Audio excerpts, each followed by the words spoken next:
Easy 1 pot tomato rice റെസിപ്പിയാണ്. അധികം ഒരുപാട് ഇൻഗ്രീഡിയൻസ് ഒന്നും വേണ്ട, കുറച്ച് ഇൻഗ്രീഡിയൻസും ചെറിയ കുക്കിംഗ് ടൈമും മതി.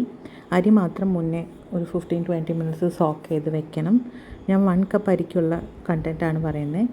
ഒരു സവോള, 3 ടൊമാറ്റോ, ഒരു പിടി മല്ലിച്ചപ്പ്, പുതിന, കുറച്ച് കറിവേപ്പില. ഇവിടെ 1 ചെറിയ കപ്പ് റൈസ് സോക്ക് ചെയ്ത് വെച്ചേക്കുക. പൊന്നി റൈസാണ് എടുത്തേക്കുന്നത്.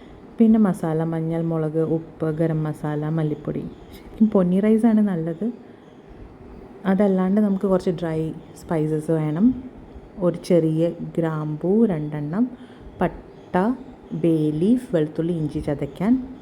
ഒരു കുക്കറിലേക്ക് കുറച്ച് നല്ലെണ്ണയും ഒരു തുള്ളി നെയ്യും ആഡ് ചെയ്തിട്ട് നമ്മുടെ ഡ്രൈ സ്പൈസസ് പട്ട, ഗ്രാമ്പൂ, ബേ ലീഫ് ഇട്ടതിന് ശേഷം സ്ലൈസ് ചെയ്ത ഓണിയനും ജിഞ്ചർ ഗാർലിക്കും ഇട്ടിട്ട് ഒന്ന് കളറ് മാറി സ്മെല്ല് മാറുമ്പോൾ അതിലേക്ക് നമ്മൾ കട്ട് ചെയ്ത് വെച്ച ടൊമാറ്റോ ആഡ് ചെയ്യുക.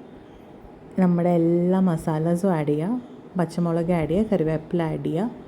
കുക്കർ അടച്ച് വെച്ചിട്ട് 3 വിസിൽ വേവിക്കുക. അപ്പം നല്ല മാഷായി കിട്ടും. നിങ്ങൾക്ക് പ്രഷർ റിലീസ് ചെയ്തും തുറക്കാം, അല്ലാണ്ട് പ്രഷർ തന്നെ കളഞ്ഞിട്ട് തുറക്കാൻ വെയിറ്റ് ചെയ്താലും കുഴപ്പമില്ല. അതിലേക്ക് നമ്മൾ കഴുകി വാർത്ത് വെച്ച അരി, 1 കപ്പ് അരിക്ക് 1.5 കപ്പ് വെള്ളമാണ് ആഡ് ചെയ്യുന്നത്. പച്ചരിയാണ് ഏറ്റവും ബെസ്റ്റ്. ഞാൻ പൊന്നി റൈസ് എടുത്തേക്കുന്നത്. എന്നിട്ട് 2 വിസിൽ വേവിച്ചത് ഈ ഒരു ടെക്സ്ചറിൽ കിട്ടും. അതിലേക്ക് മല്ലിച്ചപ്പ്, പുതിന ആഡ് ചെയ്ത് മിക്സ് ചെയ്ത് സെർവ് ചെയ്യുക. നല്ല ടേസ്റ്റിയാണ്. ട്രൈ ചെയ്യണം.